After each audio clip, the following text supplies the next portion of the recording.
Welcome to Transit Unplugged. I'm your host, Paul Comfort, and this is another edition of Comfort's Corner, where we bring you the inside story and what's happening in and around the transit industry, and brought to you fresh every Wednesday. If it's Wednesday, it's Transit Unplugged. On today's edition, we've got a great information-packed podcast for you. Some great headline news about how public transit is remaining relevant by providing free public transportation to vaccines and more. And then we've got a newsmaker interview with Brian Litchfield, transit director for the town of Chapel Hill, North Carolina. He was one of the 8 sites we visited on our recent 8-day trip down I-95, where I visited transit agencies to see what they're doing in response to the COVID pandemic and to share with them global transit trends. It was a great visit. We bring you all the news about that on the Future of Public Transportation segment at the end of today's podcast. This is going to be a great podcast for you. In addition to all that, we've also got, as normal, a great look at marketing from Alea Carey and also a look at why kindness is so important right now on Mike's Minute. All that on this edition of Transit Unplugged's Comfort's Corner. And now we'll look at our headline news. Over 450 agencies in at least 41 states are now providing free rides for people to get to the vaccine. That's right. Once again, it's showing how resilient our mobility systems are and making sure that people are getting to where they need to go today. A free ride to get the COVID-19 vaccine. It's a simple promise as powerful as the core purpose of transit. Providing access to the vaccine via public transit gives communities a fair shot at getting the shots in the arms, as they say. For transit agencies who have kept the world going by ferrying people before and during the pandemic, this Vax Transit service is a bridge to a brighter future after the pandemic. And right now, Mass Transit Magazine is reporting that more than 450 agencies, as I mentioned, in 41 states, are providing free transit to vaccine appointments and mass vaccination centers. In addition, at least 8 transit agencies in Canada are also providing free vaccination transit, and other options are appearing throughout the United Kingdom. So we're going to highlight a few of them for you today. At the Bay Area Rapid Transit, they're also focused on getting their frontline workers vaccinated. And when California changed its vaccination policy distribution plan in January, moving transit workers back in to the back of the line, the industry spoke up. And California Transit Association and the ATU, in a joint message to state officials, said that transit agency drivers need to play a vital role in their recovery. In addition, the North American Transit Alliance also sent a letter to the governor of California and asked them to put drivers back at the front of the line. And in March, the state changed course and announced that transit workers would be prioritized for the vaccine. So now, when you look across the country, there are places like Ohio, where in Cleveland, they're in Cuyahoga County, they're providing free all-day transit passes provided by the county when people register for a vaccination. And it makes it as easy as possible for a community to access whatever vaccination site they prefer. The local spokesman said in areas like BART in San Francisco, at the Bay Area, they have the Healthy Transit Plan to highlight the shared safety protocols and provide standard metrics, a dashboard for pandemic procedures. In Southern California, the San Diego Metropolitan Transit System and North County Transit District have jointly announced free rides to vaccines on their systems that serve the San Diego metro area. And they created a consistent graphics and messages on their website, posted together on social media, and have shared a tool to plan the Vax Transit trips using both systems.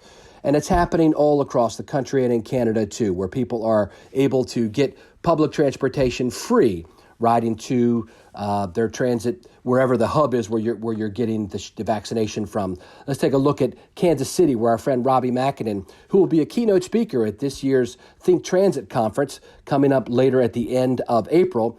Kansas City's transit agency, housing authority, and a local health system created the CARES Connect partnership to strengthen equity in vaccine access. The Housing Authority of Kansas City identifies residents eligible for the vaccine, and then 3 days a week, ride KC buses, pick them up, and give them free Vax Transit to the local vaccine locations. And it's happening again in places like Richmond and other places across the country. As I mentioned, over 450 sites.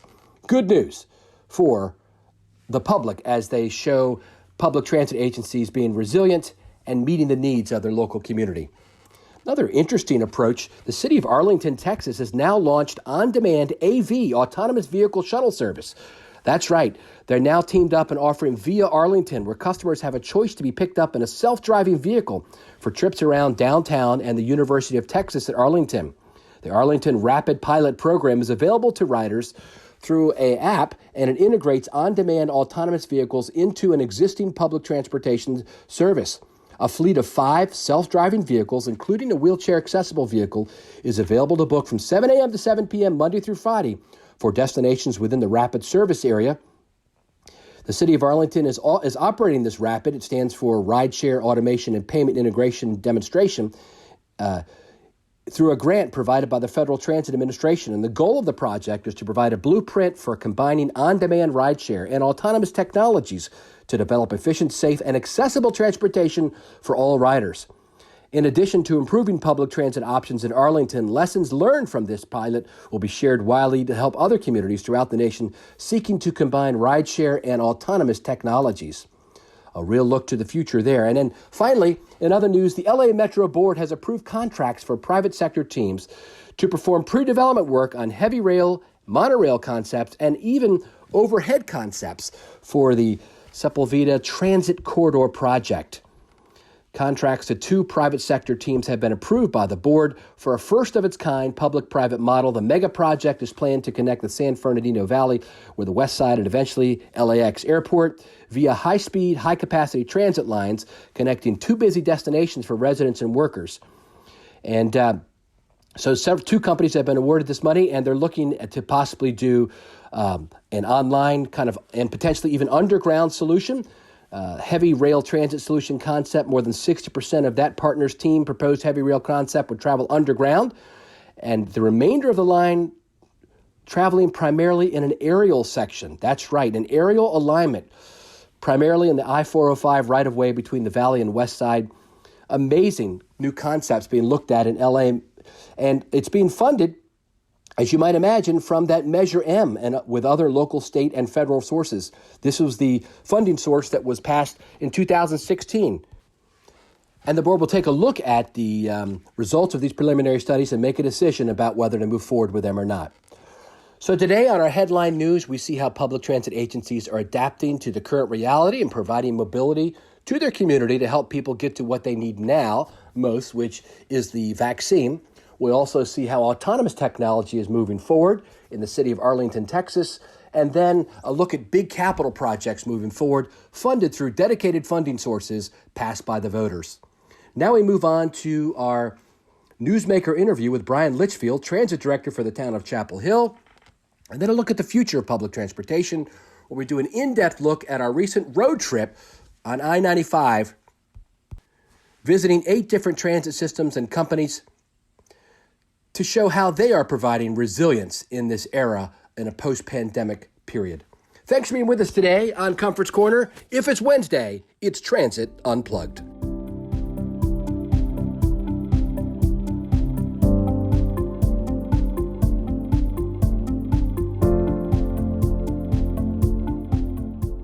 Hi, I'm Alea Carey, a communications consultant who loves working with public transit agencies. So far this year on Comfort's Corner, I've been talking about transit best practices for using each of the most popular social media platforms. But in order to use those platforms well, you need to have an overarching social media policy. A social media policy sets the rules about what your organization does with social media. It also guides your employees who have accounts. A healthy social media policy includes an overview of how your organization uses the platforms, including who posts, what you'll post about, how often you'll post, whether your organization will engage in conversations, and how you'll handle problems when they arise. But it also needs to help your employees and your other stakeholders, like your board, understand their rights and responsibilities as related to their online conduct, starting with whether or not they can access social media platforms while they're at work, and I would recommend that you do allow that, and including how they identify themselves online. Just about every transit organization uses social media of some kind, but get this, even if your institution doesn't, your employees do, and their online conduct can affect how your organization is perceived. If you'd like to talk more about social media policy or anything else related to communications and public transit, look me up on LinkedIn. My first name is spelled E-L-E-A, last name C-A-R-E-Y.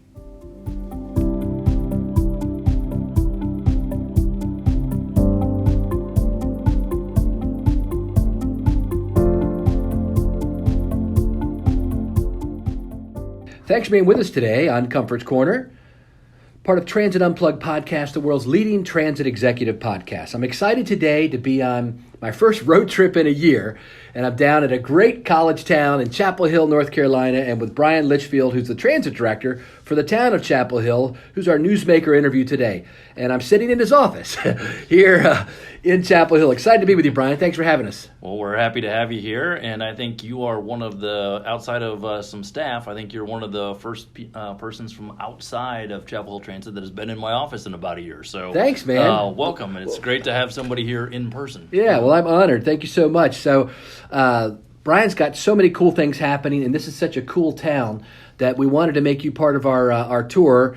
KJ Reynolds, my colleague, and I are visiting transit systems. Yesterday, we were with your colleague, Julie Tim, in Richmond, and I know that you two have something in common, which is your BRT stuff, and we'll get to that in just a minute. But first off, just give me a little bit about yourself, your background, what role you play here, how you're interconnected with the town of Chapel Hill. Sure. Well, I'm glad to be part of the Cool Club. There you go. I think if you ask, maybe you ask my 11-year-old, he may have a different opinion of that. But appreciate you being here and being part of the conversation. So, as I mentioned earlier, I'm the director for Chapel Hill Transit, and we're a partnership between the town of Chapel Hill, the town of Carrboro, and the University of North Carolina. So we were, until our friends in Kansas City kind of took this, we were the largest public fare-free system in the country, but glad to see them move into that space. Yeah, and Robbie others, Mackinnon, our buddy. Yeah, he's doing some good stuff there, and glad to see more systems doing that. But we've been a fare-free system since 2001. And at the time, we were a pretty small system. A handful of buses, handful of routes. Did a couple million rides a year, sort of thing, and went fare free. And thanks to investments not only in making the system fare free, but in making the system work for folks. So at the time, we invested in adding frequency and routes and other things like that made the fare free service work for our community. Certainly in partnership with the university, and that allowed us to go from a pretty small system to the one that we are today, which we operate 93 fixed route vehicles, 22 demand response. And pre-COVID, we're doing about 7 million rides a year. And all of this is taking place not only, as you said earlier, in a cool town or cool towns, but in the two towns together have a population of about 70,000. So we're generating ridership that is significant, not only for that population, but that you'd probably see in metropolitan areas that are much larger than us. So I don't know if I covered everything there. Yeah, but, that's good. Your agency is actually part of the town government here. Right. So we're a department of the town. Okay. However, we're unique in that we have outside funding partners. Not only do we get the typical federal and state grants and that other systems get, but the town of Carrboro and the University of North Carolina pay into our system. So while I report to the town manager and the council, we also have a board that's called the Transit Partners, and they guide us on policy and budget and service development and do all that. So it's unique, a little unique. Charlotte is a kind of a similar model in North Carolina where they're not a standalone authority, but they're quite a bit bigger than us, but where we're part of the town. And it creates really cool opportunities for us. So when we have challenges, I don't have to try and figure out who do I contact at the police department or who do I contact in planning to talk about a project or a problem. They're in the same executive team as I am. And one of the things we were talking about earlier is as part of our pandemic response, we were able to partner with our housing and community division, where we turned one of our parking rides into a community food bank. So every Wednesday, which is the same today, we provide that space, and folks come from all over the community, all over the county, and are able to pick up food there. We've got access not only with vehicles, but certainly with it being a park and ride, really good access with transit service as well too. So we're able to partner on projects like that would it's not that it's impossible in other settings, but it certainly makes it much easier when the Housing and Community Director sits on the same executive team as I, and when she needs something, she gives me a call. If I need something, I give her a call, and it works out really well. In addition to being part of the town, you're also part of the regional kind of Triangle Transit group, right, with our mutual friend Chuck Latuca. Chuck used to work with me at MTA in Baltimore when he headed up the Purple Line, and he's down here helping to coordinate. Tell us about how all that works. Yeah, so we're fortunate that we've got a lot of partners in the region. So you mentioned Chuck and his team over at Go Triangle. They're the regional service provider. They provide service through the Triangle, serving several counties and connecting to Raleigh, Durham, and Chapel Hill and Carrboro. So they provide that service. We also connect really closely. We share a border with the city of Durham. So Go Durham, we connect up with them, and our Sean Egan is the director over there. I know Sean. Yeah, I know Sean. Yeah. So small world.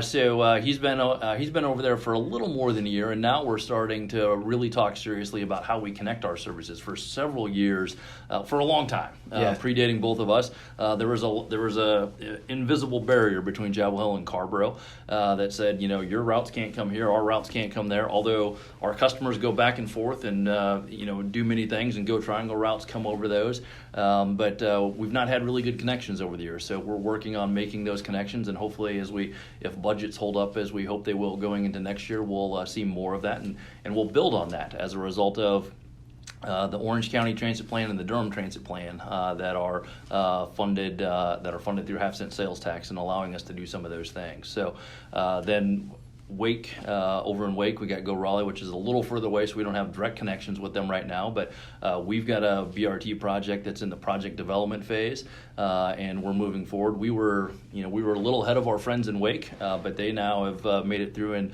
received some grant funding from the Fed, so they're a little ahead of us in getting there, and at some point in time in the near future, there'll be a BRT project in Wake, there'll be a BRT project in Orange, and we've got to figure out a way with our friends that I just mentioned all the above, on finding ways to connect those to allow folks to move forward, especially since the former light rail project that many of us were excited about seeing and really hopeful to see happen, unfortunately wasn't able to move forward. Yeah, that's an unfortunate string of things about those light rail systems. They don't always go forward, do they? Yeah. I've got a little history there myself with that in Baltimore, but and then our friends in Virginia and Hampton Roads, they were trying to do one, and they didn't.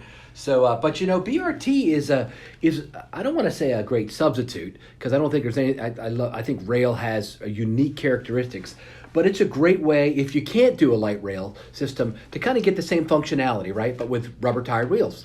Yeah, I think there's places where one works that the other may not, sort of thing. That's and right. I think they kind of each have their niche, and I think sometimes folks look at BRT and say, well, it'd be a lot less expensive than light rail, and so let's do BRT instead of light rail. And in some places that may work, in other places it may not. For us, as we look at the corridor that we're working on, it's called the North-South BRT corridor. It was, obviously we looked at all the options before we settled on BRT, and rail was one of those. But for us, BRT was a no-brainer. It made perfect sense. It's a fairly small corridor, about 8 miles, 8 miles in length. A lot of hills and other things like that. Since we're Chapel Hill, a lot of developments already occurred there, and really good bus service already. So we were looking at ways, how do we expand that and build upon that? And so we're really excited about that project moving forward. We're in the environmental phase right now, and hopefully, if we finish that up, we'll be able to move into getting a full funding grant agreement shortly after that. That's great. Have you gotten COVID funds, and what are you doing with those? We have. So, and one of the benefits of being fare free is that while many of our fellow systems and others were moving in that mode as part of their COVID response, and certainly worried about, and rightfully so, worried about the impacts on their budget, that was one part of our budget that we didn't have to worry about. Right, our partners, our partners were already committed. So we did have other significant budget impacts as the COVID started to impact the state. The state, after our budget was adopted, said, "Oh, hey, sorry, we can't do all the funding we thought we were going to do," and so we lost about $3.5 million to start the year off. So And then there are other things that we do in coordination with the university that we're not doing because they were in remote settings. So there are routes that aren't operating, services not operating. And they're paying you for a lot of that, right? Yeah, so you're losing that revenue. Yep, so we're losing some of that revenue. And so that funding was incredibly helpful, not only that, but for most importantly, it was available to allow us to do things that would have been really hard for us to do otherwise, which was provide safety measures for our team members and for our customers. So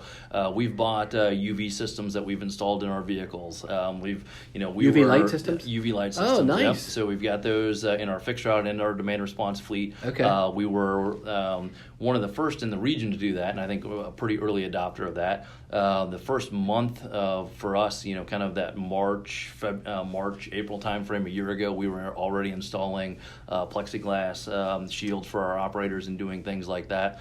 So it allowed us to do those things to pay for additional cleaning services and different things. Add UV systems to our system here in the building that we're in, so the air we're breathing is as clean as it can be. Oh, that's wonderful. Sort of thing. Yeah. So those are the sort of things that allowed us. You wouldn't have had the money to do that otherwise. Yeah. No, the only way that we would have done that was either would have been to reduce services even more, right? Or raid an already small and fairly diminished capital budget that certainly wouldn't have been able to handle the expenses of the UV systems and things like that. So not only does that stuff help keep our team members safe, which has been our biggest priority, but it's also helped keep our customers safe and helping them understand, while transit may not be for everybody right now, especially with the university being in the mode that they're in and folks working remotely and virtually, as they start coming back to their lives post-COVID, the system is, it's really safe now, but it will be just as safe or safer.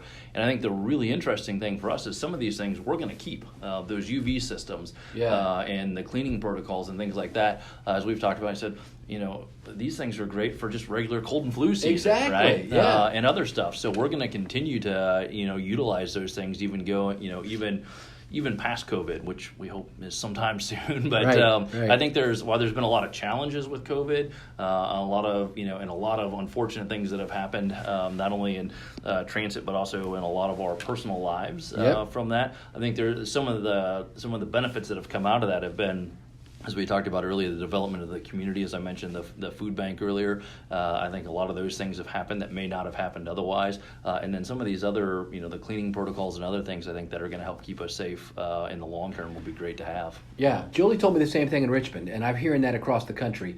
We're going to keep these cleaning protocols. And I wrote an article in Metro Magazine back in July, and I said one of the 5 long-term implications of coronavirus is our systems are going to keep these cleaning protocols, and people are going to feel safer about riding clean transit, because now that's going to be our angle. Speaking of clean transit, let's talk about the other angle of clean, which is zero-emission buses. You've piloted that. You're also looking at making Chapel Hill even more walkable. Tell us about that environmental aspect of what you're doing. Chapel Hill, Carrboro, and the university have long been proponents of sustainability and being a walkable, livable community. And we certainly have we've got work to do, like many communities, and that we're certainly not perfect. But one of the first things that we did in this regard was the fare-free system, and coupled with that fare-free was reducing the parking not only downtown but also on campus. So encourage folks to say, not only do we have a really good transit system, but you don't have a place to park. We want you coming here via bus. So something like 60% of the undergraduate population goes to and from campus on transit. Either Chapel Hill Transit or Go Triangle. About 40% of their employers are going to and from campus on the bus. So we've got a lot of that stuff in place. We are one of the first systems in the state to adopt hybrid buses. Nice. And we still have several of those in the fleet. But that's a whole other story we can talk about some other time. But we were one of the early adopters of that. And we've been long committed to improving service frequency within our corridors as a way of encouraging people to utilize transit. So we have 5 corridors within Chapel Hill and Carrboro that have 15-minute or better service, and of those, 2 of those corridors have 10-minute or better service within those. So again, we're trying to not only invest in our service, but also now starting to invest in zero-emission buses. So we've got 3 that are on order. We're really excited to get those, and excited to work with our partners Gillig in making that happen. We've got another grant that we were fortunate to get through FTA that will will allow us to purchase another 7. So we'll have at least 10 over the next couple years. Again, COVID's kind of messed up some of the delivery schedules for those, but we're working on that. And another really neat thing that I think that we're working on that that especially for our system is we're looking at how can we solarize some of our charging for those buses as well too. I was listening to the part of the APTA mobility conference yesterday, and I guess 2021, right? I was listening to it on my screen here while doing some other stuff, and I heard one of the participants who was talking about a large system, talking about how they're doing their charging and what it takes, and they said basically for them, the analogy used is every 100 buses requires an energy load similar to a large hospital. And so we're saying you really need to think about how you do this. So it's it's one thing when you're buying a handful of buses, electric buses. How you handle that is another as you start looking at your whole fleet. So one of the things that we're looking at is could we solarize some of that charging? So instead of maybe requiring a whole hospital, maybe we only need some portion of that hospital energy load. Get the rest from the sun. Yeah, so we're looking at doing that. We've got an RFQ on the street right now for folks to come in and take a look at that and see what our options are. We're also working with our local energy providers to provide direct charging for the time being, but we're certainly interested in that, and we're fortunate in the location that we're sitting at. It looks like we're out here in the woods and kind of a little further out of town, which was intentional for this facility, but we're also adjacent to a former landfill, which is just this there, right? Well, there's gas, but the other thing is it's a hill, a really big hill that has got nothing on it. They're no longer adding stuff to it, but nothing else can go there except for maybe a lot of solar panels. There you go. So we're hoping that as we look at that, we'll be able to take advantage of this location not only for the solar, but also for other aspects that might be beneficial. So we're really excited. Awesome. You're thinking 21st century thinking. Not everybody does that these days. Well, we're fortunate. We're fortunate enough to work in a community that that is supportive of those efforts. We've got the partners that I've mentioned before that are again supportive of it. And as we talk about these things, they don't go, no, that's right. And we've got a community that's really interested. They're forward thinking. The solar, for example, we've got a couple of community members that came and talked to me early on and to some of our partners and said, hey, as you're looking at these electric buses, you all really need to think about the solar thing.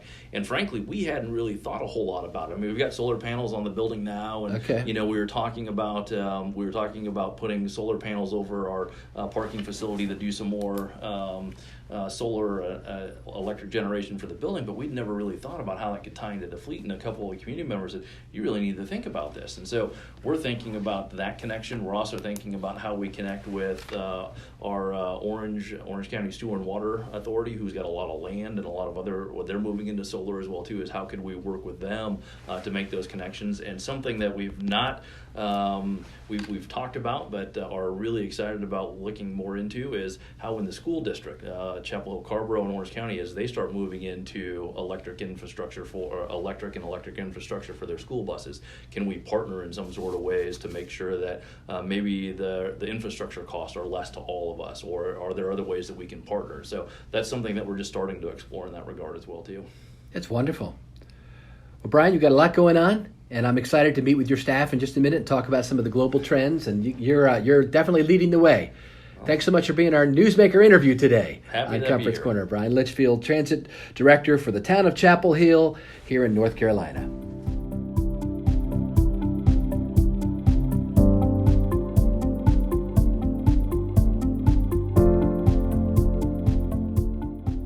Hi, this is Mike Bismeyer, Regional Sales Director for Proterra, and this is Mike's Minute, where we talk about mentorship, leadership, and kindness with the hopes it will inspire you to pay it forward.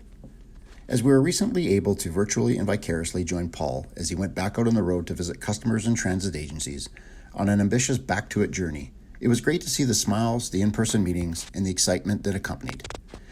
We continue to slowly inch our way back to some sort of normalcy, and many of us are hopeful of those in-person visits, seeing old friends, peers, and customers. I too am back on the road, and I'm actually recording this from the hotel room as we speak. But I would like to make sure we continue to bring attention to those frontline transit workers that have never missed a beat. Their normal became more complicated, challenging, and task-oriented, to which they persevered and continue to provide the same exceptional and safe service that many had come to expect pre-COVID. As we move back to some familiar habits, schedules, and the normalcies we all crave, A big thanks to those supporting workers in all industries that are key to our routines. Hotel staff, airlines, rental cars, restaurant staff, you name it. You all make a difference in my life, and you're all fantastic, and we appreciate everything that you do. If there's one thing we can all learn from this pandemic, be kinder, be more patient, and take time to thank people. Those who make a difference or simply make your life easier by doing what they do. Take time to say thanks and note that. Lastly, I wanted to highlight another random act of kindness from our industry. Kudos to the Calgary Transit driver that went out of his way to make a very special birthday for a family in Calgary. The second year that Calgary Transit has committed such a random act of kindness that has truly impacted their community. Kindness is cool. Thanks for listening. Have a great week.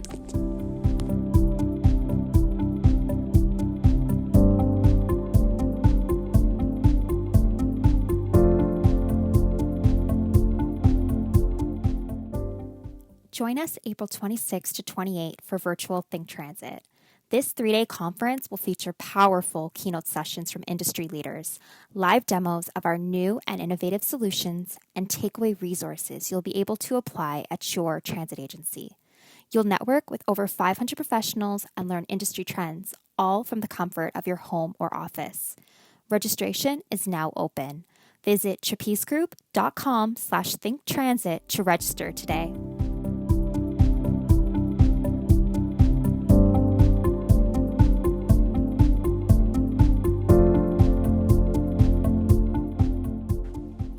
Hey, thanks for being with us today on Comfort's Corner. As we take a look at our recent road trip to the southeastern United States, it'd been supposed to be 15 days, right, to slow the spread, and it'd been a year and 15 days, and it seemed like the spread had started to slow. Plus, there was a bad message that was going out still, and that was the transit is not safe to ride on. Although there's been a myriad of studies which don't show that, it seems like still there are a lot of people who are afraid to get back on transit, and transit was getting a black eye as a result of the COVID-19 pandemic and the attendant shutdowns. And I felt like there's still so many good stories about public transportation happening now and how transit agencies are being resilient and meeting the mobility needs of their community that I wanted to shine a spotlight on some of the best practices that I saw going on down I-95 from Washington, D.C. all the way to Palm Beach, Florida. So we took off on Tuesday, March 16th, KJ Reynolds, my associate, and I, and we drove down to GRTC, Greater Richmond Transit Corporation, and we're able to meet with Julie Tim and her senior staff. They invited us in and said that we actually were the first outside visitors to their building in a year. So we were honored to sit in her boardroom, socially distant with masks on, and gave a presentation on what I'm seeing as the future of public transportation. And KJ gave a presentation on transit technologies and how they are being used to reach the future of public transportation. And they took us on a tour of their facility. We got to meet with their staff and see all the great things they're doing there in Richmond. Julie's doing a phenomenal job and plans to keep many of her safety protocols in place as they continue to move forward. Then we went over to meet with my friend John Donlin, who is CEO of Userve.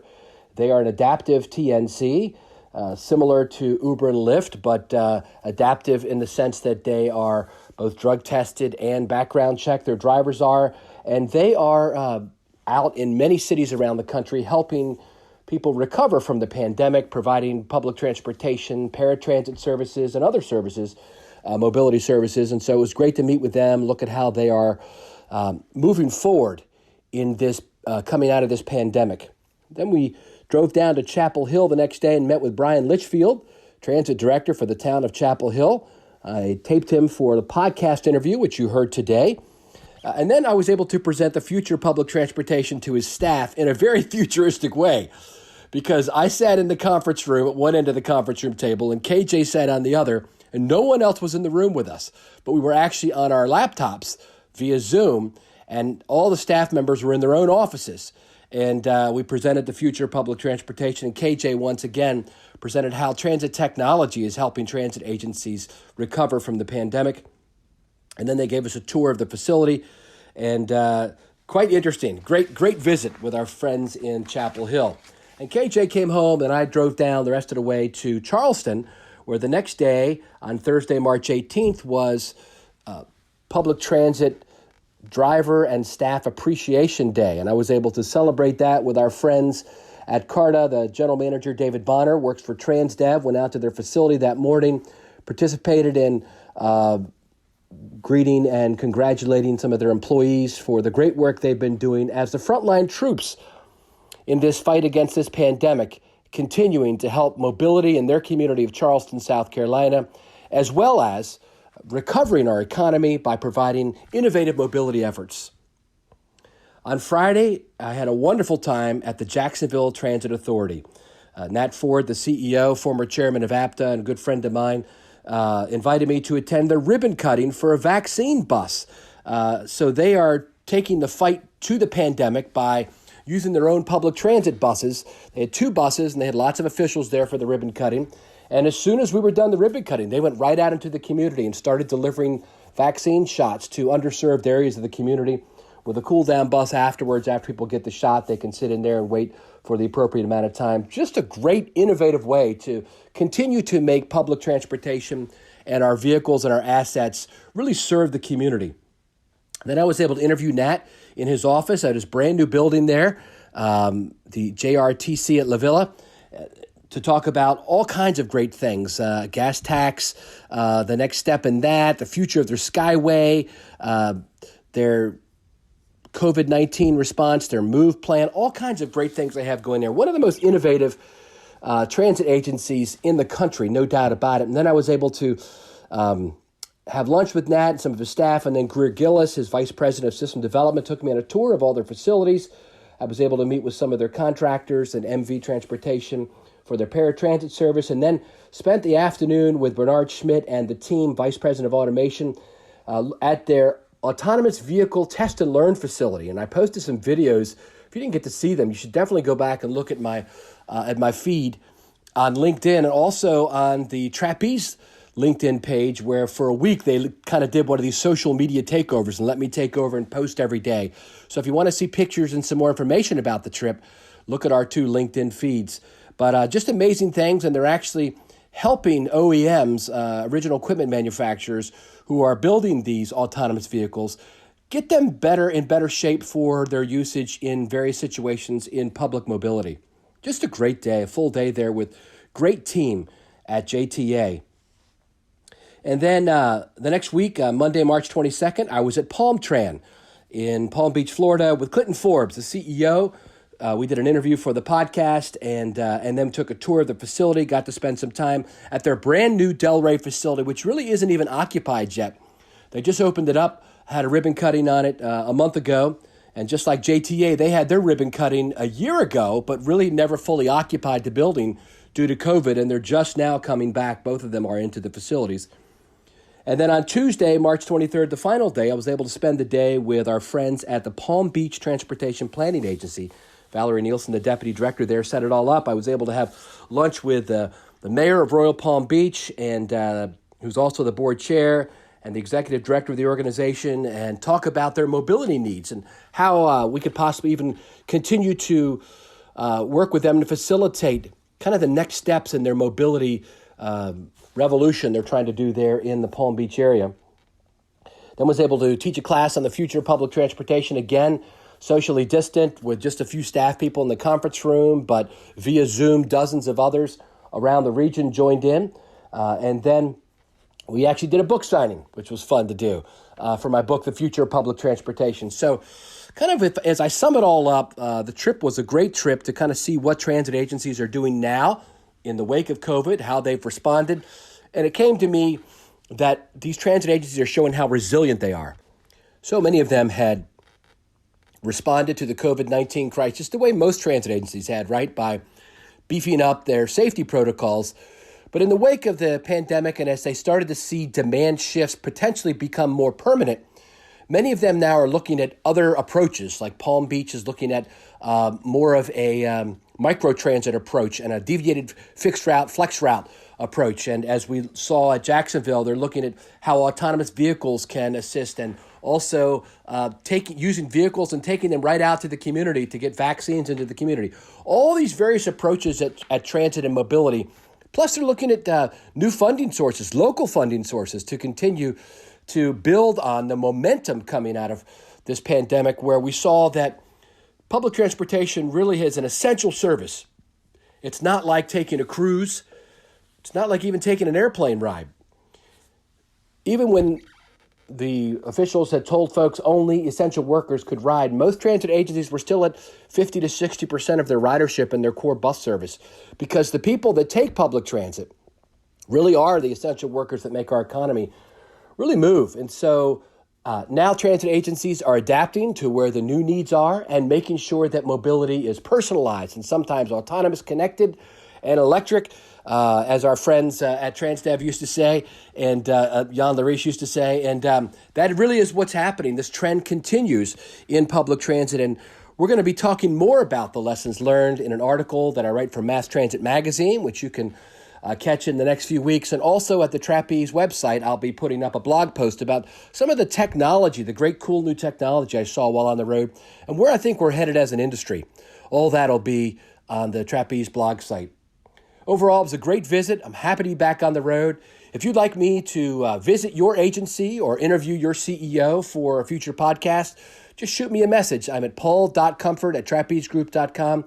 We'll see if we can start getting back out on the road in a responsible and a way in line with whatever the local COVID restrictions are. But we want to make sure that we are letting people know that public transit is still essential. Even now more than ever, public mobility is a key to having our economy recover. Thanks for being with us today on this edition of Comfort's Corner, and stay safe out there.